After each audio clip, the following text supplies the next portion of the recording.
എടോ, ഞാൻ നിങ്ങളുടെ മനസ്സൊന്ന് വായിക്കാൻ ശ്രമിക്കട്ടെ. അപ്പം എങ്ങനെ നോക്കിയാലോ? ആദ്യം നിങ്ങൾ നിങ്ങളുടെ ഒരു ലക്കി നമ്പർ മനസ്സിൽ വിചാരിക്കുക. ഏതെങ്കിലും ഒരു നമ്പർ വിചാരിച്ചോ? ഓക്കെ. ഇനി ആ നമ്പറിനെ ഡബിൾ ചെയ്യും, അതായത് 2 കൊണ്ട് ഗുണിക്കുക. ഇപ്പം പുതുതായിട്ടൊരു ആൻസർ കിട്ടിയല്ലോ. ഓക്കെ. ഇനി ഈ കിട്ടിയ ആൻസറിനോട് 18 കൂട്ട്. ഇപ്പോൾ ഒരു ആൻസർ മനസ്സിലുണ്ടല്ലോ. ഓക്കെ. ഇനി ആ ആൻസറിനെ 2 കൊണ്ട് ഡിവൈഡ് ചെയ്യും, ഹരിക്കുക. ഇപ്പോൾ ഒരു ആൻസർ കിട്ടിയില്ലേ? ഓക്കെ. ഇനി ഈ കിട്ടിയ ആൻസറിൽ നിന്നും നിങ്ങളുടെ ലക്കി നമ്പർ ഒന്ന് കുറയ്ക്കുക. കുറച്ചോ? ഇപ്പം നിങ്ങളുടെ മനസ്സിലൊരു ആൻസർ ഇല്ലേ?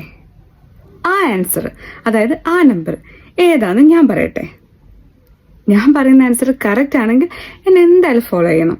പിന്നെ ഫ്രണ്ട്സിനോട് ഷെയർ ചെയ്ത് കൊടുക്കുക. ഇനി അതല്ല വേറെ ആൻസർ വല്ലതും ആണെങ്കിൽ ഏതാണെന്നൊന്ന് കമൻറ്റ് ചെയ്യണം. ഓക്കെ. ഇപ്പം നിങ്ങളുടെ മനസ്സിലുള്ള ആൻസർ 9 ആണോ? ആണോ എന്ന് കമൻറ്റ് ചെയ്യും.